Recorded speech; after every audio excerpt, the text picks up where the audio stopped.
Olá, meus irmãos, é com satisfação mais uma vez que estamos aqui com a lição de juvenis, a lição hoje, lição de número 8, cujo tema será uma visão bíblica sobre o corpo. A paz do Senhor Jesus para você que nos assiste, que nos ouve. Este é um trabalho, uma realização da Igreja Evangélica Assembleia de Deus aqui no estado do Rio Grande do Norte. EBD em Síntese Podcast.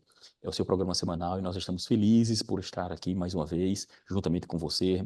E nós, neste grupo que nós chamamos aqui de Juvenis, porque você que acompanha nossos podcasts no EBD em Síntese, você vai ver que todas as faixas etárias, nós temos lições para você, nós temos subsídios, nós temos um trabalho que é preparado com carinho para que o nome do Senhor seja glorificado e também auxilie você na sua aula. E hoje nós estamos aqui na nossa lição de juvenis, como falei, a lição de número 8. Nós estamos aqui com uma visão bíblica sobre o corpo. Está aqui comigo seu irmão em Cristo, presbítero Antônio Félix Lima, e também nosso irmão querido Moab Santos. Pai do Senhor, meu irmão Moab. A paz do Senhor, presbítero Antônio. É sempre um prazer enorme estar com você, né? E que Deus seja glorificado neste momento, que os professores e alunos que nos assistem possam ser edificados juntamente conosco nessa lição tão importante. Amém. Professor Moab, nós estamos aqui hoje sentindo a falta do nosso querido professor Francisco, mas devido a situações que fogem, né, à vontade de cada um de nós. No caso, ele não pode estar aqui, né, por um motivo superior, mas estamos aqui juntamente com você e com a ajuda do Senhor Jesus daremos Bem, continuidade. Professor, nós estamos aqui com a visão bíblica sobre o corpo, lição de número 8. Eu gostaria que você lesse para nós aí o que nós chamamos de texto áureo, o texto bíblico principal, né, que está em 1 Coríntios 6,19. isso, diz assim: ou não sabeis que o nosso corpo é o templo do Espírito Santo que habita em vós, proveniente de Deus, e que não sois de vós mesmos? Essa é a pergunta que o apóstolo Paulo faz em 1 Amém. Coríntios 6,19. Aqui, professor, nós observamos que a lição ela está baseada na primeira carta de Paulo aos Coríntios, capítulo número 6, versículo 12 ao 14, e depois o versículo 18 até ao 20. E também a segunda parte da leitura bíblica está em 2 Coríntios, capítulo 5, versículo 6 ao 10. E nós temos aqui também os objetivos, professor Moab, que devemos alcançar no domingo. Por favor, cite para nós aí. Saber, compreender e perceber. Saber que os seres humanos foram criados com um propósito. Compreender que a constituição humana é corpo, alma e espírito. E perceber a necessidade de cuidar do corpo, templo do Espírito Santo. Amém. A lição deste domingo ela tem uma divisão interessante por pontos principais, como seria criados, o primeiro tópico é criados com propósito, que vai se dividir, distinguir, na verdade, subdividir em o templo do Espírito Santo, o livre-arbítrio, nós como templo do Espírito Santo, o livre-arbítrio concedido por Deus a cada um de nós. Aí temos um segundo tópico que é Deus, só quer o coração? É uma pergunta. E nessa pergunta, ela vai subdividir também entre o homem é ser humano, corpo, alma e espírito. Ela vai também trazer o terceiro tópico, que tem o cuidado com o corpo. Então, professor, se você observar, nós estamos aqui com esse material, essa aula bem interessante, que ela está tratando aqui sobre o corpo humano em si. E o que as escrituras fala sobre o corpo, né? Biblicamente falando, porque o tema é uma visão bíblica sobre o corpo. Então, professor Moab, suas considerações iniciais com relação a esse tema de forma geral? Amém. Quando nós entramos aqui nessa lição, é importante entendermos que o nosso corpo ele tem um grau de complexidade muito alto. Tanto quando a gente fala da alma, do corpo físico, e é interessante que a gente entenda que nada foi criado sem um propósito. E é esse o primeiro ponto da lição. Há um propósito. Há um propósito de Deus para cada parte do nosso corpo, cada composição, né? Nós não estamos aqui por um acaso. E o interessante é que o propósito principal do nosso corpo é glorificar a Deus. É possível glorificar a Deus e é para isso que nós existimos. É para isso que nós fomos formados. Nós glorificamos a Deus com a nossa mente, quando nós fazemos um bom uso do nosso corpo. Quando nós fazemos um bom uso da nossa mente, nós glorificamos a Deus. E é importante observar também que toda pessoa que faz um bom uso do seu próprio corpo, ela glorifica a Deus. Em contrapartida, o pecado é o mau uso do corpo, o mau uso da mente. A Bíblia diz que o diabo ele cegou o entendimento. Por quê? Porque o entendimento deturpado, destruído, um entendimento doente, ele vai ter reflexos no próprio corpo. Então, o trabalhar de Deus, ele é tão belo, tão perfeito, que fez do homem um instrumento de glorificação. Na própria criação, você percebe que o homem ele é criado de uma forma diferente, de uma forma especial, onde o próprio Deus diz: façamos o homem à nossa imagem e conforme a nossa semelhança. E para o homem, Deus dá uma responsabilidade diferente, que é uma responsabilidade de gestão e administração. Então, o diabo ele não fica satisfeito com isso. Então, toda a investida do maligno é para que o homem que foi criado de uma forma diferente, que glorifique a Deus, ele torne-se alguém onde seja o mais distante de Deus possível. Então é importante nós entendermos a partir dessa lição que por mais que você não entenda algo sobre você, há um propósito soberano de Deus, há um propósito de Deus de glorificar, ser glorificado através da sua vida, e é isso que o assunto da lição vai trabalhar, e ele aponta para um tópico principal, um subtópico principal, que é templo do Espírito Santo.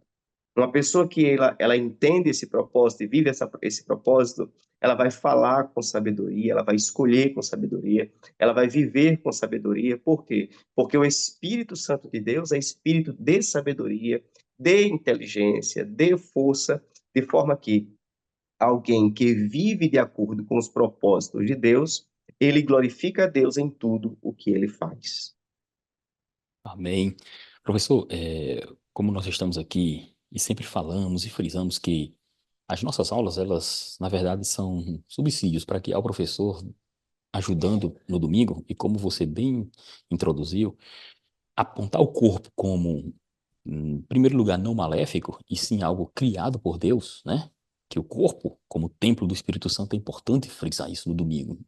E, eh, de antemão, já partindo para uma segunda etapa depois da introdução da aula, como nosso professor Moab, ele explicou bem, explanou bem, demonstrando essa característica que o professor tem que trazer no domingo. Quando falamos sobre essa visão bíblica do corpo, a gente tem que fazer a referência do Antigo Testamento e do Novo Testamento. Como o Antigo Testamento vê o corpo? O que o Antigo Testamento trata sobre o corpo humano? O que o Novo Testamento também trata sobre o corpo humano? Quando fazemos essa análise, você vai observar que a revelação de Deus como sendo progressiva, ela vai demonstrando como Deus trata isso, essa parte externa do ser humano, que é o corpo. Porque no início está escrito que quando o Senhor cria o homem, ele cria o homem do pó, da terra, e ele sopra, como diz a Escritura, e ele se torna um ser vivente. Ou seja, a partir daquele momento temos a figura do primeiro homem, Adão, após nós temos a figura da Eva. Então, ambos são criatura de Deus, feita à sua imagem e semelhança, é um dos tópicos que a nossa lição vai trazer. E fazendo esse princípio aqui, essa correlação, você vai ver que as escrituras no Antigo Testamento e no Novo Testamento, eles vão tratando sobre o corpo de uma forma um pouco assim, vamos dizer assim, ele não explicita muito, não se explicita muito, não se adentra de uma forma mais profunda com relação ao corpo.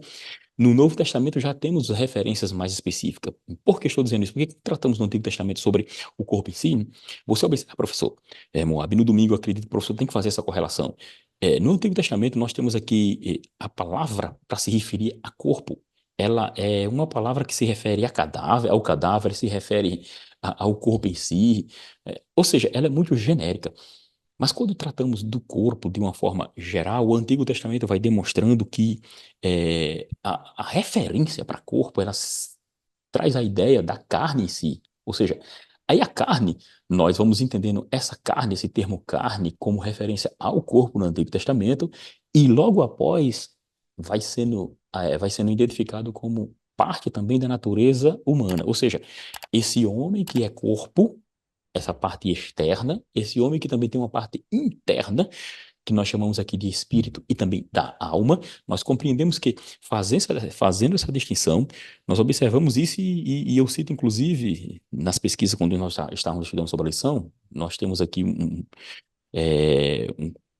livro, o Antigo Testamento, de Davidson, é um autor que ele vai citar aqui, eu vou citar justamente o que ele falou aqui. Ele diz assim: falando propriamente o hebraico não tem um termo para o corpo em si. O termo hebraico em torno do qual as questões relacionadas ao corpo devem se reunir é carne, ou seja, é aquilo que eu estava dizendo, a palavra para corpo, ela é um pouco genérica, vamos assim dizer. Ao passo de que, quando chegamos no Novo Testamento, professores, o professor, eu acredito que ele tem que trazer essa ideia. O apóstolo Paulo já vai estar em um mundo helênico, em um mundo grego. O termo seria soma, né? A palavra grega para corpo é soma, ou seja, que se refere justamente a essa parte externa, material, mas ele traz a ideia e faz uma relação de como nós estamos diante da sociedade, como a sociedade que o apóstolo Paulo, que o Novo Testamento foi escrito do século I para cá, como ele foi escrito, qual era a perspectiva das pessoas, da cultura, a região, enfim, como se via essa parte externa chamada de corpo, né? Como se via o ser humano em si, né? O ser humano como dicotômico, tricotômico. Aí nós adentraremos logo mais em uma outra questão relacionada justamente a essa visão que deveria se ter. Então é importante frisar sobre isso. O professor ele vai trazer essa ideia de corpo e alma. Então, a parte que o apóstolo Paulo está trazendo, ele traz a ideia e vai dando um significado para o corpo. Note que o escritor da lição, ele traz aí, 1 Coríntios capítulo número 6, ele frisa aos Coríntios, 1 Coríntios e 2 Coríntios, professor Moab, ele está trazendo justamente a carta aos Coríntios, por quê? Porque Corinto era uma cidade justamente ali fazendo parte do Império Romano, uma cidade, na verdade, era deplorável, a palavra é essa, totalmente deplorável. Deplorável por quê? Porque a atitude, a ideia que eles tinham do corpo em si, por ser também de origem helênica, grega, né? Então as ideias relacionadas ao corpo eram mistas. Lá moravam egípcios, moravam judeus, moravam pessoas de todas as regiões do mundo. E a ideia que eles tinham com relação ao corpo era uma questão um pouco, vamos dizer assim, mais voltada à sexualidade. Inclusive, existe um escritor aí, um antigo grego chamado de Demóstenes. Ele diz que Corinto, ele diz, um termo que ele diz que a cidade de Corinto, ele dizia assim: temos amantes para nos regozijarmos. Olha só, ele se referindo à cidade de Corinto, lá, né? Como eles cidadãos ali, temos amantes para nos regozijarmos. E diz mais que com ela, né? E depois tem escravas, eu até estou citando aqui, tem escravas para cuidar dos corpos, e finalmente esposas que devem ser conceder filhos legítimos e suprir as necessidades domiciliares. Ou seja, observe, inclusive o termo corintizar era um termo associado à devassidão, à depravação sexual, e por isso que o apóstolo Paulo, quando escreve aos Coríntios, ele traz essa ideia justamente para contrapor a ideia que as pessoas tinham da promiscuidade, da sexualidade, e ele vai citar justamente aos Coríntios, falando sobre que é uma carta pastoral, né? Pastoral e circunstancial, isso é importante dizer. Por quê? Porque ela foi direcionada especificamente para demonstrar e combater essas ideias, professor Moab, que havia naquela região. Exatamente. E dando continuidade a essa sua afirmação, muito válida, é por isso que no tópico primeiro, o escritor ele divide em dois pilares, né? Enquanto um pilar é templo do Espírito Santo, o outro é livre-arbítrio, não é? Uhum. Então, enquanto Deus, ele possibilita, ele nos concede essa oportunidade de glorificá-lo com o nosso corpo, ele também nos concede, juntamente com isso, a liberdade da escolha, não é? Deus não criou uma máquina que não pode escolher. Então, diante das propostas, diante do contexto, né, diante da realidade que havia quando o apóstolo Paulo escreve a carta, uma realidade de muita prostituição, devassidão, uma realidade onde não se tinha um compromisso com a santidade de Deus, era possível sim uma igreja no meio dessa contaminação existir, porque essa Uhum. igreja era constituída por pessoas que ouviram a voz do Espírito Santo e decidiram entregar suas vidas a Cristo. Então, a glorificação de Deus em nossas vidas, ela ocorre quando nós nos entregamos, decidimos nos entregar a esse chamado de Deus em nossas vidas. Então, uma pessoa que vive em pecado, ela está vivendo fora do propósito. Uma pessoa que vive dizendo que meu corpo, minha lei, meu corpo, uma pessoa que acha que ela pode fazer o que quiser com o seu corpo, ela não está entendendo que o seu corpo tem um propósito e o bom uso do seu corpo glorifica a Deus, não é? Uhum. Então, é Isso. isso que o professor precisa passar para o aluno. O evangelho que nós pregamos não é um evangelho opressor, o evangelho que nós pregamos não é um evangelho que tira a liberdade do homem. O Espírito de Deus, a Bíblia diz que é espírito de liberdade. Mas, Isso. em contrapartida, o pecado ele é vendido como liberdade, mas, de fato, ele é uma prisão, né? Então, Isso. essa vida em devassidão é uma prisão. Essa vida em vícios é uma prisão. Essa vida com apetite desordenado é uma prisão. Então, o Espírito de Deus é espírito de liberdade, e espírito de clareza, a ponto do homem entender o propósito do seu corpo, e fazendo um bom uso, ele está glorificando a Deus, e tudo isso ele faz fazendo uso também do livre-arbítrio que Deus lhe concedeu. Por isso, professor, que o apóstolo Paulo ele trata nessas duas cartas, e lembrando que quando ele, de acordo com 1 Coríntios capítulo de número 5 e versículo 9, parece que o apóstolo Paulo tinha já enviado uma outra carta, e os teólogos, né, dizem que é consenso que havia uma carta que a gente não tem acesso a ela, né? Mas de acordo com 1 Coríntios capítulo 5, versículo 9, o apóstolo Paulo já havia enviado uma carta aos Coríntios justamente para tratar dessa questão de moralidade sexual. Ou seja, era uma cidade. A questão aqui era propícia justamente para a cidade, porque quando ele envia essa primeira carta e a segunda carta, ele também está tratando justamente sobre esse assunto. Essa carta, e como você falou aí, é importante frisar, porque nós estamos em um contexto aqui, é um contexto de muitas religiões e culturas que se reuniam na cidade de Corinto, né?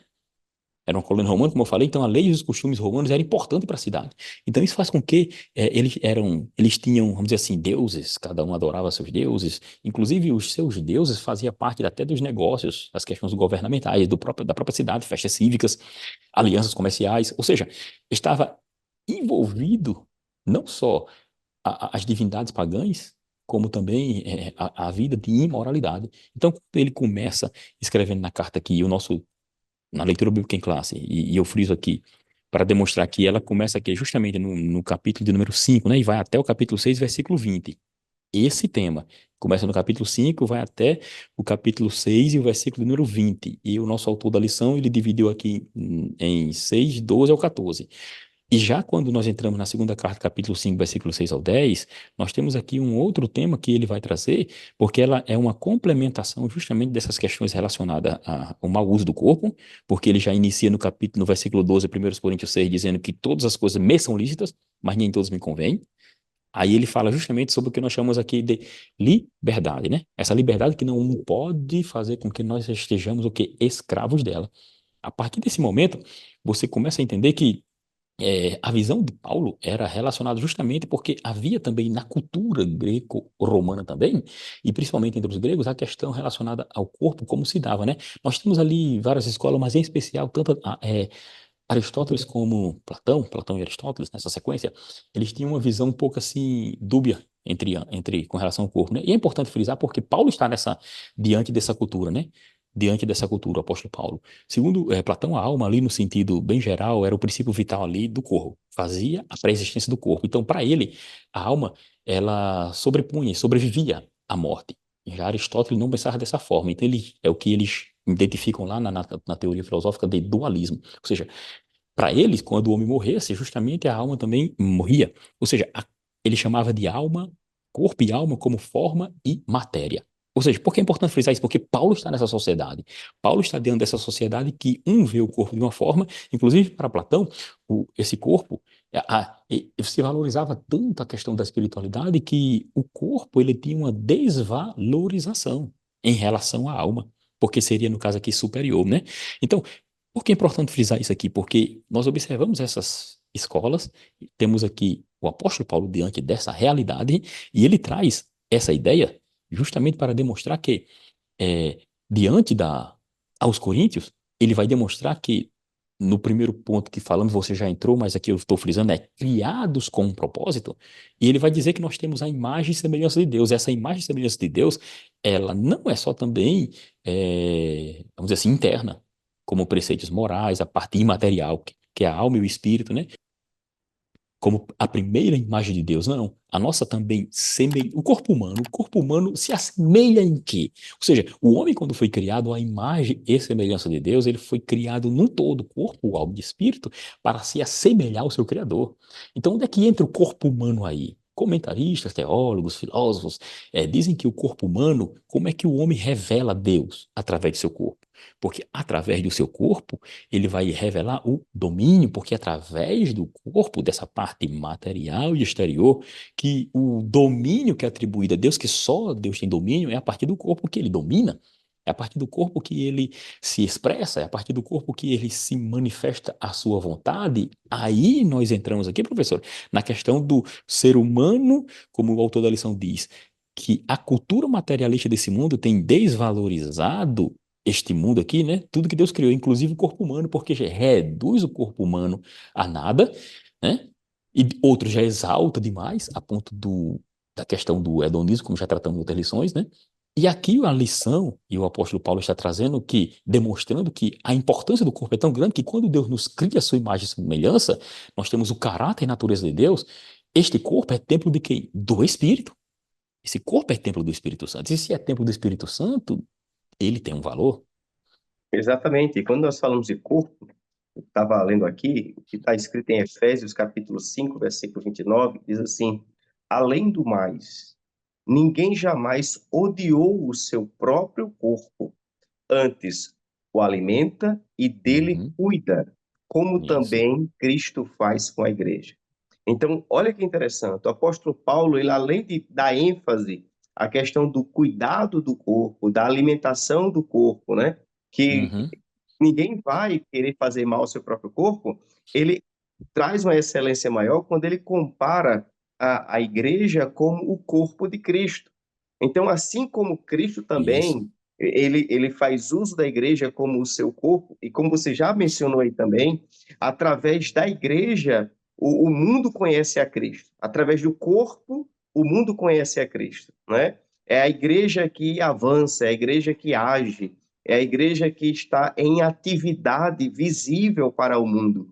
Então, o que é que nós temos aqui? Assim como nós cuidamos do nosso corpo, alimentamos o nosso corpo, queremos fazer o melhor para que o nosso corpo seja saudável, nós temos o Cristo que também cuida da igreja, que é o corpo de Cristo. E é através do corpo, dessa parte visível, em que também Cristo é glorificado, é através das atitudes, das ações, não é? Então, o nosso corpo, quando ele bem administrado, ele é instrumento de glorificação a Cristo. Agora, um corpo que está sob a orientação e sob o domínio de uma mente cristã. Quando nós lemos lá em Gálatas, capítulo 5, versículo 17, diz: porque a carne cobiça contra o espírito, e o espírito contra a carne, e este opõe-se um ao outro para que não façais o que quereis. Então, uma mente que está orientada pelo Espírito Santo, ela coloca a parte física abaixo das suas ordens, da sua administração. E isso, o corpo físico, ele se submete à glorificação a Deus. Agora, quando uma mente ela não está sujeita a Cristo, o seu corpo anda desgarrado, fazendo tudo aquilo que a própria sociedade estimula, orienta, mas que no final é sempre uma degradação, uma destruição, um caminho que vai trazer dor, vergonha, tristeza para o próprio corpo, como também para a família como um todo. Interessante, professor, porque, de fato, por isso que é importante adentrar na leitura bíblica em classe. O professor também tem que pegar a leitura bíblica em classe e trazer para o pessoal a importância do porquê o apóstolo Paulo escreveu essa carta, né? Entendeu? Existe um autor por nome de Werner de Boer. Ele escreveu aqueles comentários sobre o Novo Testamento e é um alemão. E ele, ao escrever sobre aos Coríntios, ele vai afirmar justamente que o tema da igreja de Corinto, a carta, né, da igreja aos Coríntios, ela é a igreja como o templo de Deus Ele tem temas relacionados à própria relação sexual, por causa da promiscuidade que havia entre os coríntios, né? E que essa relação sexual, ela é uma união tão profunda, e ele dá o exemplo de Cristo e a igreja, como você citou aí, inclusive aos Efésios, né? Entre Cristo e a igreja, e esse exemplo de união entre Cristo e a igreja para demonstrar o quão saudável é a importância de como se manter este corpo que é templo do Espírito. Ou não sabeis que vossos corpos não são templo de Deus e Deus habita em vós? E tem uma outra situação que ele frisa, que é o batismo em Santa Ceia e a ressurreição corporal também, justamente para demonstrar a importância do corpo. Lembrando que, como eu havia dito, nós estamos aqui diante, o apóstolo Paulo está diante de uma sociedade em que temos aqui duas correntes muito fortes, né? A de Platão e a de Sócrates, onde cada um tem uma concepção sobre a alma, está ali Platão com o dualismo do corpo e alma, né?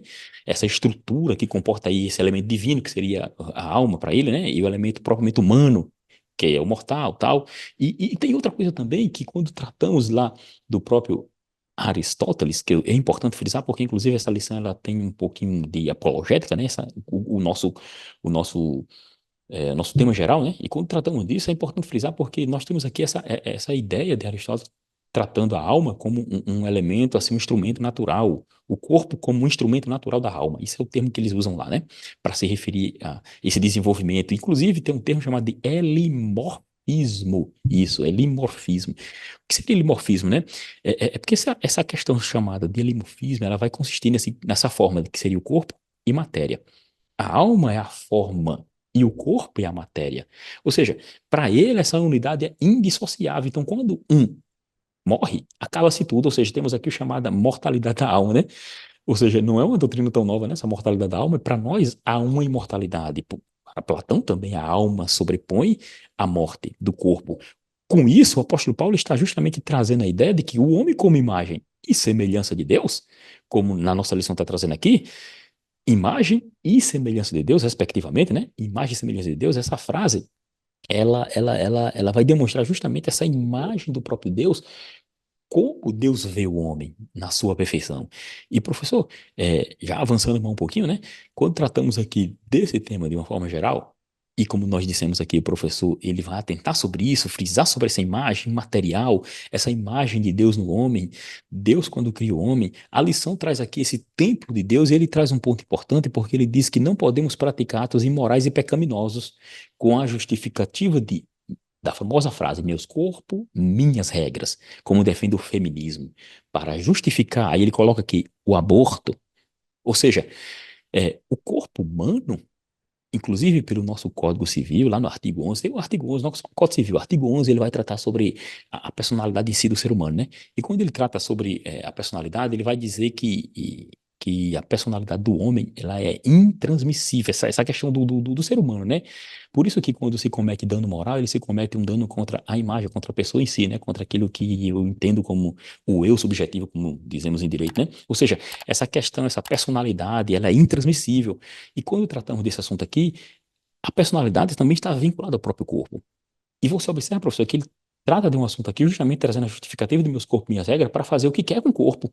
Ou seja, essa não é uma visão bíblica, porque o corpo é templo do Espírito Santo. Então, as regras é as regras de Deus para o nosso corpo. Exatamente. Então, desde o princípio, você percebe que o diabo ele tenta colocar o homem distante da lei de Deus. O diabo ele tenta colocar o homem como inimigo de Deus. O diabo ele quer trazer para o homem uma ideia de que a orientação de Deus é pesada, que a lei de Deus é pesada, é Uhum, opressora, né? Então, essa ideia de meu corpo, minha regra, ou meu corpo, minhas regras, soa como uma liberdade que se tem de tomar suas próprias decisões, como se o corpo fosse seu. Na verdade, uhum, o corpo não é nosso, nós não construímos esse corpo, nós não formamos esse corpo. Ninguém foi numa fábrica e definiu o seu próprio corpo. O seu corpo foi construído por Deus no ventre, né, materno, né? uhum. Então, essa construção aí é divina. Você não escolheu a sua família, você não escolheu sua cor, você não Isso. escolheu o local, a sua formação. Então, o meu corpo, na verdade, é algo que eu recebi da parte de Deus e que essa gestão precisa glorificar a Deus. E diante dessa mentalidade errada que se tem, há momentos que a gente precisa fugir. né? E Uhum, é o que o apóstolo Paulo também diz aqui na sua primeira carta à igreja de Corinto, né? Capítulo 6, no versículo 18, por exemplo, ele diz, olha, fugir da prostituição, por exemplo. uhum, Fugir. Há momentos da nossa vida que a boa execução do livre-arbítrio é a fuga, é o afastar-se, é tentar ir para um outro lado, porque o ser humano ele tem suas limitações. Então isso. ele precisa entender em que contexto é mais prejudicial, é mais perigoso, né? E toda essa queda é construída através de um diálogo constante, através de uma conversa. Então, às vezes, o homem deixa, e falo homem de uma forma geral, a pessoa deixa a sua mente ser alimentada e fortalecida com ideias de inimigos de Deus. E quando isso acontece, você perde o controle do seu corpo, e quando o tempo passa, entra em um caminho que é muito difícil o retorno. Verdade, professor. E como eu havia dito no início, aqui, antes de você iniciar a sua fala agora, quando tratamos aqui sobre essa questão do feminismo aqui, que para justificar o aborto, como ele diz aqui na nossa lição, né? Citei para vocês o versículo, o artigo de número 11 do Código Civil, é, porque lá começa ali no capítulo 2 chamado de Direito da Personalidade, sabe? Aí, nesse artigo 11 vai dizer que os direitos da personalidade são intransmissíveis e irrenunciáveis. É interessante que quando chegamos no artigo 13 ele vai afirmar que, o artigo 13 eu vou até, deixa eu ler aqui ele para você, abrir aqui. Salvo por exigência médica, é defeso, ou seja, proibido, o ato de disposição do próprio corpo, quando importar diminuição permanente de integridade física ou contrário aos bons costumes. Ou seja, irmão, contrário aos bons costumes, você não pode dispor do seu próprio corpo. Isso é nossa lei, né? Nossa lei, nossa legislação, o Código Civil brasileiro. Quando ela está tratando dessa proibição, é porque nós, inclusive, tem um artigo na revista Veja lá dos anos deixa eu ver aqui, foi no ano de 2015 isso, mas foi 2020 foi isso. Deixa eu olhar aqui que eu peguei quando estava estudando esse assunto, apareceu para mim, olha, 2020, os 31 de setembro de 2020. O colunista ele vai falar assim, meu corpo, minhas regras. Ele é um slogan feminista que defende o direito das mulheres sobre seus corpos, principalmente em relação às questões reprodutivas, sexuais e matrimoniais. O meu corpo, minhas regras, não serve para o aborto, porque o feto é outro corpo. Se o feto fosse parte do corpo da mulher, o aborto seria uma mutilação. Ou seja, o outro corpo tem de ser regulado por outras regras, ou seja, o bebê que está no ventre da mulher é um outro corpo e existem outras regras, inclusive do nosso Código Civil, lei penal, também, as leis penais também, e o Código Civil em especial resguarda o direito do que eles chamam de nascitura, ou seja, desde o ventre da mãe ele já tem direito. Na verdade, não é uma extensão do corpo da mulher. O bebê que está no ventre dela é um outro corpo. Como esse artigo eu achei interessante que ele cita isso. Não serve para o aborto porque é um outro corpo. Então, meus corpos, minhas regras não servem para esse momento. Lembrando que quando tratando dessa questão do feminismo, o professor no domingo ele vai informar, é importante, ele informe que esse feminismo tem três principais ondas, professores. Tem três principais ondas, né? Houve uma onda ali no século XIX e até o final ali do século de 1920 onde tratou-se sobre igualdade jurídica e política e tal. E teve uma segunda onda, que é onde entrou essa questão do aborto. Essa segunda onda, onde ficou muito famosa, chamada Simone de Beauvoir, né, aquela francesa, ela ficou muito famosa, ela é dessa parte aí, dessa segunda onda ela entra, né? Essa segunda onda que entrou ali nos anos 60, até nos anos 70, o aborto foi uma das pautas. Houve outras, mas o aborto foi uma das pautas que entrou nessa chamada segunda onda. E a terceira onda nós temos até agora, né, dos anos 70 até agora, tem aí essa terceira onda que tenta justamente fazer a questão de identidade de gênero, sexualidade, ou seja, nós estamos diante de situações em que a igreja, a fé, está sendo combatida por causa de uma ideologia. Quando falamos do feminismo, estamos falando de pessoas que se querem se autodeterminar, né? Como agir sem rumos e sem um rumo assim de educação. Agora, onde é que entra tudo isso? Entra no que nós chamamos aqui de livre-arbítrio. Cada um faz o que quer, mas também espere as consequências. É assim, professor? Espere as consequências. Nós aqui estamos chegando no final, professor, e mais aqui ainda vamos só resumir, né? Esse último ponto aqui, que seria essa parte de Deus que só quer o coração E no final das contas, resumimos como um corpo, alma e espírito para servir a Deus. Eu já cito Romanos capítulo 12, versículo de número 1, que diz assim: Rogo-vos, pois, irmãos, pelas compaixão e misericórdia de Deus, que apresenteis o vosso corpo em sacrifício vivo, santo e agradável a Deus, que é o vosso culto racional. Ou seja, a importância do culto racional através do próprio corpo. Exatamente. Quando nós falamos o corpo, apenas para reforçar, não estamos limitados à parte física, né? E é Isso. isso que o segundo tópico vai enfatizar aqui, quando ele fala ser humano, corpo, alma e espírito, né? Então, há um desafio para algumas pessoas nessa separação. Eu queria apenas repassar uma expressão que eu ouvi, eu achei bem didática, né? Quando ela diz, olha, o espírito é a parte tão íntima, mas que só Deus acessa. A alma é aquela segunda parte que só você sabe. Então, é onde se processa as ideias, onde só você tem acesso, só você conhece. E o corpo é a terceira parte, onde todo mundo vê. É por isso que a santificação, ela caminha no espírito, alma e corpo. O Espírito Santo age no mais íntimo e começa aquilo a ser processado no interior, aquela parte onde você conhece, seus pensamentos, suas reflexões, e até ser manifestado no corpo físico, que é onde todo mundo estará acompanhando. Então, entendendo dessa forma que o corpo, de forma completa, é corpo, alma e espírito, a santidade do homem, ela não se limita à parte física. Primeiro porque o culto que nós oferecemos a Deus, ele não é um mero culto aparente, um culto apenas para expressar para o mundo uma verdade que não acontece no interior, né? Jesus, certa vez, falando com a mulher samaritana, ele disse que os verdadeiros adoradores adoram o Pai em espírito e em verdade.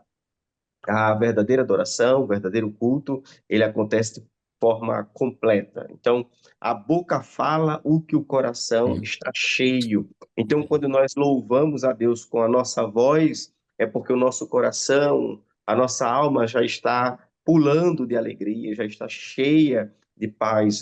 O apóstolo Paulo, ele fazendo menção ao Salmo, ele disse, assim como está escrito, cremos, criei, por isso falei, e ele repete, diz, olha, nós cremos e por isso nós falamos. Então, o culto a Deus, ele é verdadeiro, porque ele não é uma mera aparência, uma mera religiosidade. Ele é algo verdadeiro que ocorre em nossa mente, essa libertação, onde o Espírito Santo nos dá clareza do caminho para Deus, do que Deus quer, do propósito de Deus, e é assim que nós vivemos. Amém, glória a Deus. Então é isso, justamente. Quando tratamos desse assunto, é importante frisar isso, que o homem é corpo, alma e espírito, é o que chamamos de tricotomia. Nós somos um ser tricotômico. Com a alma nós nos relacionamos com esse mundo através do corpo que faz com que haja essa interação. Mas é o espírito, por ser imortal, que une-se à alma e faz com que tenhamos esse relacionamento com o Deus vivo. É o nosso espírito que se relaciona. Davi disse assim, minha alma, que é a série das emoções e desejos, né? Minha alma espera em Deus, ou seja, a vontade está na alma. Quando essa alma é cativada pela palavra de Deus, aí é uma bênção. Então, esse livre-arbítrio que Deus nos concedeu, longe do determinismo, né? De que o homem é praticamente, entre aspas, um robô, que ele é levado segundo pré-determinações. Não, o determinismo está por terra. Nós não somos deterministas, nós acreditamos na doutrina do livre-arbítrio porque Deus nos capacitou de livre escolha. E para finalizar, de fato, eu achei interessante que tem um termo aqui na lição que diz assim, muitas vezes, até mesmo nas escolas, estimula-se a banalização do corpo, não respeitando como sagrado conforme padrão divino. Aí ele diz, não caia nessa falácia. Essas pessoas que vivem promiscuidade, que pregam a legalização do aborto, uso de drogas, ou seja, isso é uma falácia. E o que seria uma falácia, né? O que seria um raciocínio enganoso? Falácia é um raciocínio enganoso. Você usa de premissas falsas ou de erro lógico para enganar. Isso é uma falácia. É... Abrindo um Os parênteses aqui, sofistas, né? Os é, sofistas trabalhavam, que foi até e um dos assuntos da lista da da redação. lição, né? Pronto. Então, quando você usa-se de muita falácia, você consegue justamente enganar as pessoas quando é de forma, quando eu quero fazer, quando eu quero enganar, né? Isso é questão voluntária. Quando eu quero enganar voluntariamente, eu crio termos, isso é falácia, certo? Quando eu apenas erro por desconhecimento, por realmente eu não entender bem do caso, foi sem querer, vamos dizer assim, entre aspas, né? Isso é chamado de paralogismo, ou seja, só umas aspas aqui para o professor no domingo trazer, quando for falar sobre essa ideia, fazer essa distinção de que quando eu quero fazer, quando eu quero enganar, eu estou sendo falacioso. Eu crio premissas, maior, menor, e trago uma conclusão que engana a pessoa, certo? E com isso, quando nós temos o Espírito de Deus, a gente tem que ficar atento com isso, né? Para não cair nessas falácias. Amém, meus irmãos? Louvado a Deus, mais uma vez, meus irmãos, agradecemos a oportunidade, professor Moab, por estar aqui com o irmão, e mais um trimestre que está chegando ao fim, né? Vamos ter cuidado com o corpo, estamos gratos a Deus, e como sempre dizemos, professor, que damos graças, Senhor, por mais uma oportunidade no nome de Jesus. Amém.